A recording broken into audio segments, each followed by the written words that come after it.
शुरू करते हैं आज का लेसन। और आज का हमारा टॉपिक होगा कक्षा 9वीं से। 9वीं कक्षा में हमारा आज का विषय है गणित। गणित में गणित भाग दूसरा। और इसके अंतर्गत हमारा आज का जो लेसन होगा वह होगा आपके पाठ्यपुस्तक से पाठ दूसरा, समांतर रेखाएं, जिसका दूसरा भाग आज हम देखेंगे, जानेंगे और समझेंगे। पैरेलल लाइंस पार्ट 2, जिसमें हमारा आज का घटक होगा टेस्ट फॉर पैरेलल लाइंस, समांतर रेखाओं की कसौटी। और मैं हूं आपका वर्चुअल मार्गदर्शक Ajay Kumar Maurya, MCGM virtual classroom Dadar से। तो बच्चों, हम लोग शुरू करेंगे अपना घटक। और उसके पहले हमने चर्चा की है समांतर रेखाओं के गुणधर्म, तो उसको जानना बहुत ज़रूरी है। उसी गुणधर्म से हमारी कसौटियाँ बनती हैं। तो हमने अब तक चर्चा की कि पैरेलल लाइंस और ट्रांसवर्सल क्या है, समांतर रेखा व तिर्यक रेखा क्या है। उसके बाद हमने चर्चा की प्रॉपर्टी ऑफ पैरेलल लाइंस, समांतर रेखाओं के गुणधर्म। और इसे याद रखना बहुत ज़रूरी है बच्चों। इसी पर फिर हमारा कसौटी निर्भर करता है। तो बहुत आसान है कसौटी टेस्ट, इसी गुणधर्म पर आधारित है। तो हमने देखा पहला गुणधर्म जो है संगत कोणों का, कि अगर दो रेखाएं समांतर हैं तो जो संगत कोण है उनके माप समान होते हैं। ओके, ये पहला गुणधर्म मिला था।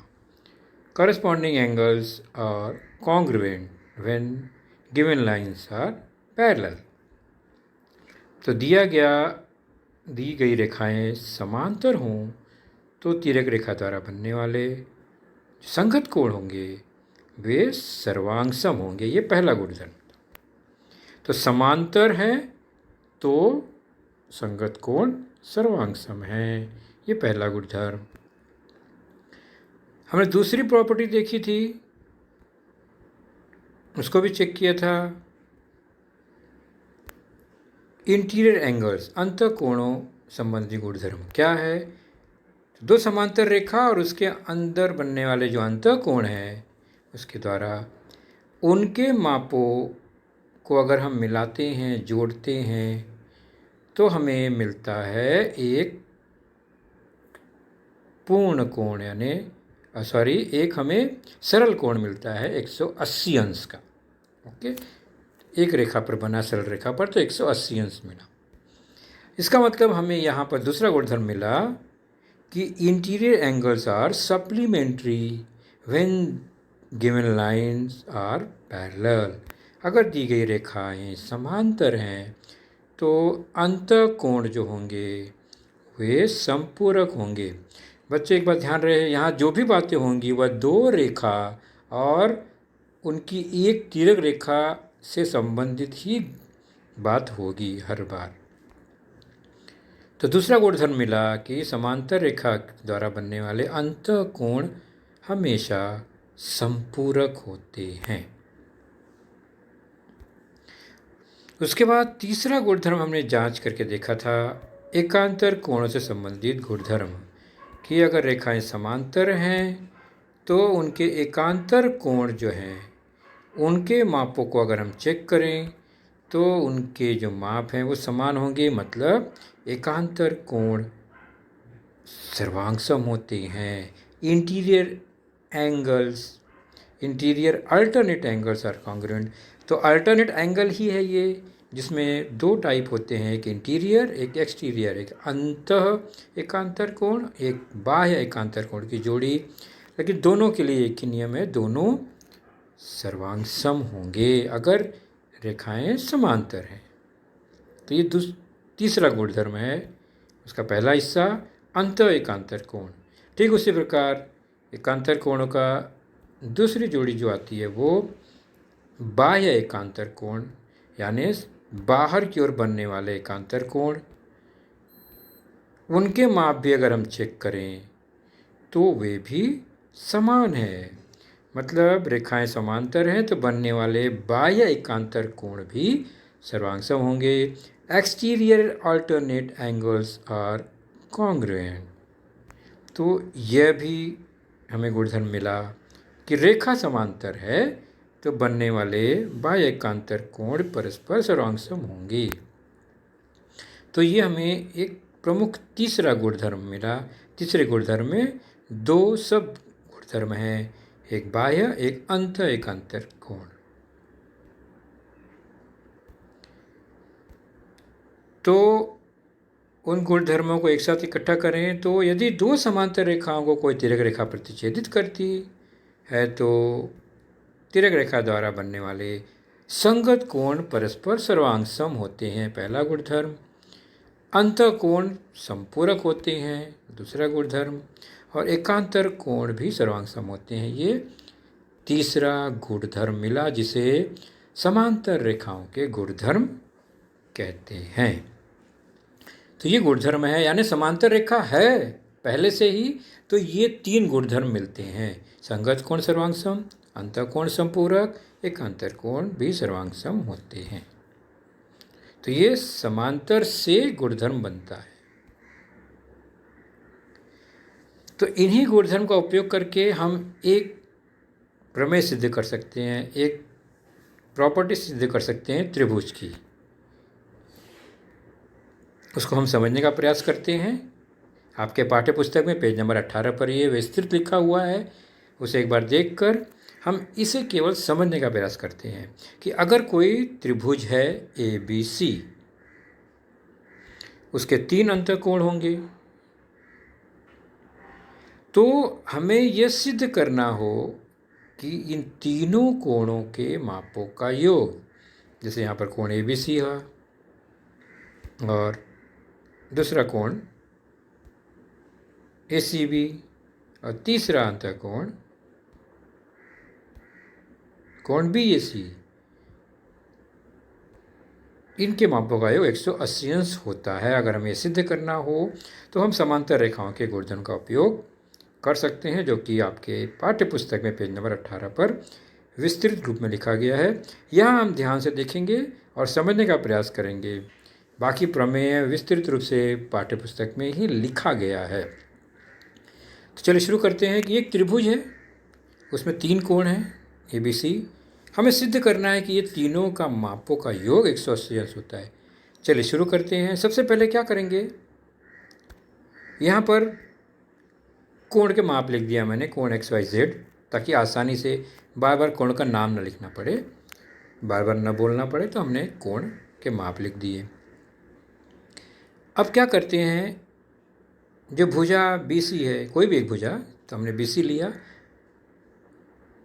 उसके समांतर A से एक समांतर रेखा खींचा, A से जाने वाली एक समांतर रेखा खींचा जो कि BC के समांतर है। ये हमने खींच लिया, ये रचना हुआ। तो अब हमें यहाँ पता चल रहा है BC और रेखा PQ जो अभी हमने रचना किया वो समांतर है। हमने समांतर खींचा ही है तो समांतर है। तो अब ये रेखा समांतर हो गई तो हमें समांतर रेखा गुणधर्म पता है क्या, कि बनने वाले एकांतर कोण सर्वांगसम होते हैं, ये आपको पता है ना। तो यहाँ पर अगर आप ध्यान से देखें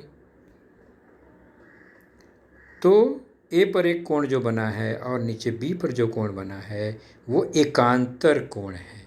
और अगर एकांतर है, रेखा समांतर है, तो ये दोनों के माप समान होंगे, अर्थात उसका माप भी x हो जाएगा जो कि B का है।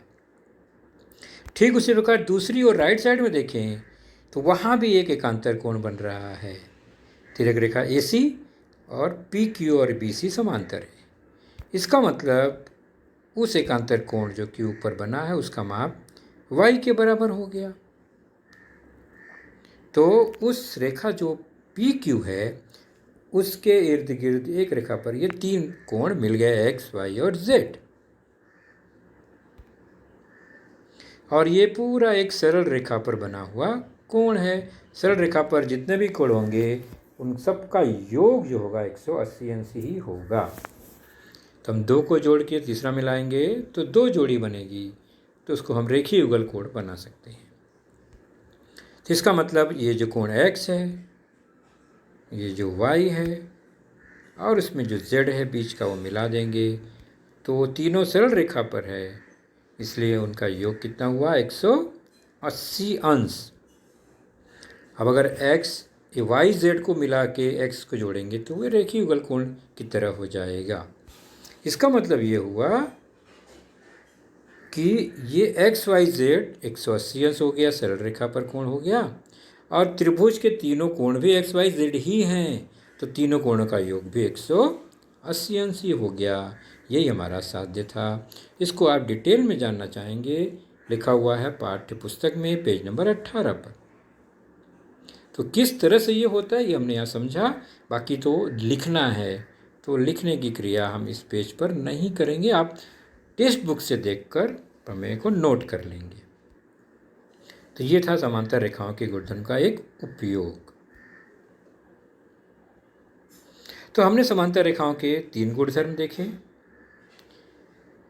तो गुणधर्म से ही हम अगर समांतर रेखा सिद्ध करें, अर्थात कोणों के गुणधर्म, कोणों के बारे में जानकारी दी गई है, तो हम ये सिद्ध कर सकते हैं कि समांतर जो दोनों रेखाएं हैं वो समांतर है या नहीं। ठीक उसका उल्टा वही कसौटी बन जाती है। जैसे कि समांतर रेखा की कसौटी अर्थात कैसे पता करें कि दी गई रेखाएं समांतर हैं। पहले गुणधर्म में क्या था, रेखाएं समांतर दी गई हैं।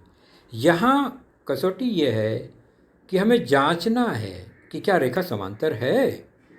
तो उसके लिए ये जो हमने 3 गुणधर्म देखे हैं, संगत कोण, अंतःकोण, एकांतर कोण, उसी से ही हम सिद्ध करेंगे कि रेखाएं समांतर हैं या नहीं है। मतलब 3 प्रकार के गुणधर्म तो 3 प्रकार की कसौटी। अंतःकोण कसौटी मतलब अंतःकोण अगर संपूरक हैं तो रेखा समांतर होगी, यानी चेक हो जाएगा। संगत कोण कसौटी मतलब संगत कोण अगर सर्वांगसम है तो भी दी गई रेखा समांतर हो जाएगी। और तीसरा है अगर एकांतर कोण सर्वांगसम है तो भी दी गई रेखा समांतर हो जाएगी। तो ये कसौटी है, यानी गुणधर्म से समांतर रेखा की ओर जाएंगे तो वह हो जाएगी कसौटी। कसौटी का मतलब चेक टेस्ट करना कि रेखा समांतर है या नहीं। तो चलिए पहला जो कसौटी है अंतःकोण कसौटी, इंटीरियर एंगल टेस्ट। तो कोई रेखा AB है और कोई दूसरी रेखा CD है और हमें बिल्कुल पता नहीं कि ये समांतर है या नहीं है, और रेखा XY जो है वो तिर्यक रेखा है। ओके, तो ये जानकारी हमारे पास है, और ये जो तिर्यक रेखा है दोनों रेखाओं को P और Q पर काट रही है जैसा कि आकृति में है। तो उनके ये 2 कोण अंतःकोण है, ये तो आपको पता ही है। तो ये अंतःकोण में ऐसा कौन सी बात हो जाएगी कि रेखा समांतर होगी। तो दी गई जानकारी में रेखा XY जो है वो AB और CD की तिर्यक रेखा है। तो यदि ये जो अंतःकोण है पहला जिसका नाम है कोण QPB, और जो अंतःकोण दूसरा जिसका नाम है कोण PQT, इनका योग, मापों का योग अगर 180 अंश हो गया, जो भी माप दिया गया है उनको जोड़ने में अगर वो 180 अंश हो गया, तो इसका मतलब हम कहेंगे अंतःकोण क्या है, संपूरक है। और अगर अंतःकोण संपूरक है तो रेखा AB और रेखा CD ये समांतर होंगे, यानी हमने अंतःकोण से समांतर सिद्ध किया। इसे कहते हैं अंतःकोण कसौटी। यहाँ रेखा को समांतर सिद्ध करना है तो कसौटी का उपयोग करते हैं। तो अंतःकोणों की जोड़ी संपूरक हो तो रेखाएं समांतर होती हैं। ये अंतःकोण कसौटी है। दूसरा है संगत कोण कसौटी। मान लीजिए अंतःकोण नहीं पता है, लेकिन संगत कोणों के बारे में जानकारी हमारे पास है। दो रेखा है ए बी और सी डी, ठीक एक्स वाई जो है वो तिर्यक रेखा और पी और क्यू पर प्रतिच्छेदित कर रही हैं। तो संगत कोण अगर उनके, देखिए यहाँ दिखाई दे रहा आकृति में, ये संगत कोण किसके हैं? तो रेखा ए बी और सी डी की एक तिर्यक रेखा एक्स वाई है, उसके संगत कोण है। तो यदि संगत कोण जिसका नाम है यहाँ एक्स पी बी और दूसरा संगत कोण जिसका नाम है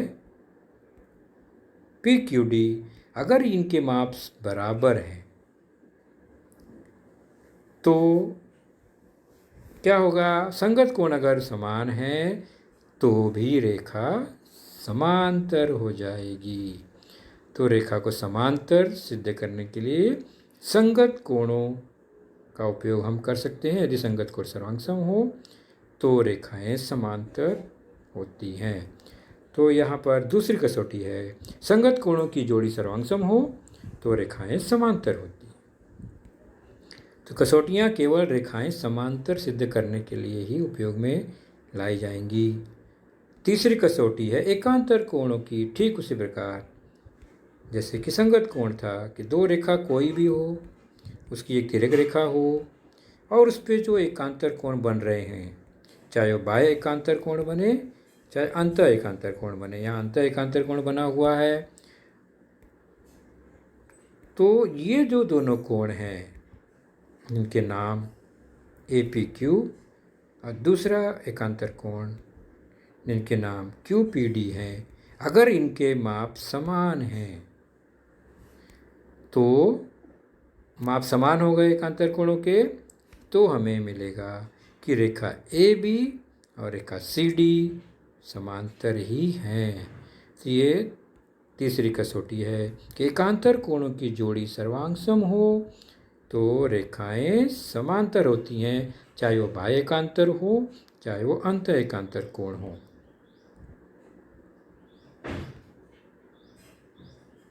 तो हमने देखा गुणधर्म समांतर रेखाओं के और कसौटी, दोनों को एक साथ सामने रख कर देखें तो हमें तुरंत अंतर पता चल जाएगा। ज़्यादा रटने याद करने की ज़रूरत नहीं है। गुणधर्म कहता है कि रेखाएं समांतर हों तो अंतःकोण की जोड़ी संपूरक होती है, योग 180 अंश होता है। और कसौटी कहता है कि अंतःकोण अगर संपूरक है तो रेखा समांतर होगी, यानी इसका विलोम हो गया है ना, उल्टा कथन। दूसरा गुणधर्म था कि रेखाएं समांतर हों तो संगत कोणों की जोड़ी सर्वांगसम होती है, समान होती है। कसौटी में ठीक बन जाएगा, अगर संगत कोणों की जोड़ी सर्वांगसम हो या समान हो माप तो रेखाएं समांतर होती हैं। तो कसौटी में हर बार रेखाएं समांतर होने के लिए उपयोग में लाया जाता है और गुणधर्म में पहले से ही रेखाएं समांतर होती हैं। तीसरा है रेखाएं समांतर हो तो बनने वाले एकांतर कोणों की जोड़ी भी सर्वांगसम होती है, हमने जाना। और हमने ये भी देखा कि एकांतर कोणों की जोड़ी अगर सर्वांगसम हो तो रेखाएं समांतर होती हैं, तो यह कसौटी है। तो जब प्रश्न में समांतर रेखाएं हैं, क्या ऐसा पूछा जाएगा क्या रेखाएं समांतर हैं, तो हमें कसौटी का उपयोग करना है। और अगर प्रश्न में पहले से दिया गया है कि रेखाएं समांतर हैं तो कोणों के बारे में जो जानकारी हमें लेनी है वो गुणधर्म होगा। चलिए प्रश्न संग्रह 2.2 पेज नंबर 21 पर है। उसमें एक आकृति दी गई है, रेखा एम, रेखा एन और रेखा एल तिर्यक रेखा है। एम और एन के बारे में कोई जानकारी नहीं है। कोण के माप दिए गए हैं, अंतःकोण के माप एक्स और वाई। तो आकृति में y का मान दिया गया है 108 अंश, x का मान 71 अंश 71 डिग्री। तो रेखा m तथा रेखा n समांतर होगी क्या? कारण लिखिए। यहाँ समांतर नहीं दिया गया है, हमें पता करना है, मतलब हमें कसौटी का उपयोग करना है। तो हल कैसे करेंगे? पहले दो दिए गए कोण हैं उनको देखेंगे। तो y 108 दिया गया है, x 71 71 दिया गया है और दोनों कैसे हैं? अंतःकोण है। चेक करते हैं इनके योग को यानी जोड़ को। तो y और x को मिला देंगे तो क्या मिलता है, तो 108 y है, 71 x है, दोनों का टोटल देखते हैं तो वो हो जाएगा 180 अंश मिल गया। वेरी गुड, मतलब y और x का योग जो है वो 180 मिला, संपूरक मिला। तो अंतःकोण संपूरक हैं तो हम कह सकते हैं कि रेखा M और रेखा N समांतर हैं। तो इसका कारण क्या हुआ, अंतःकोण कसौटी से ये समांतर हो गए। तो हमने यहाँ अंतःकोण कसौटी उपयोग किया, यानी दोनों का योग 180 अंश मिल गया, इसलिए रेखा समांतर है। इसी तरह प्रश्न में जब भी रेखाएं समांतर है या सिद्ध कर समांतर हैं तो वहाँ पर हमें कसौटी का प्रयोग करना होता है। तो बच्चों, आपने देखा आज का लेसन, उसके प्रमुख मुद्दों को ध्यान से बार बार दोबारा देखकर समझने का प्रयास कीजिए, क्योंकि एक बार देखने पर किसी को भी वो पूरा मुद्दा समझ में नहीं आता। तो जैसे ही हम 2 बार 3 बार देखेंगे तो हमें वह समझ में आने लगेगा। और इसके आगे की जानकारी जो होगी बच्चों, वह निश्चित ही हमारे अगले वीडियो में होगी। तो उस वीडियो को देखने के लिए, उसकी सूचना प्राप्त करने के लिए जो नीचे सब्सक्राइब का बटन होता है उसे ज़रूर प्रेस कीजिए और नोटिफिकेशन ऑन रखिए, ताकि जैसे ही हमारा लेसन चैनल पर डाला जाएगा आपको वह तुरंत प्राप्त होगा। तो अपना ख्याल रखिए, सुरक्षित रहिए। Thank you.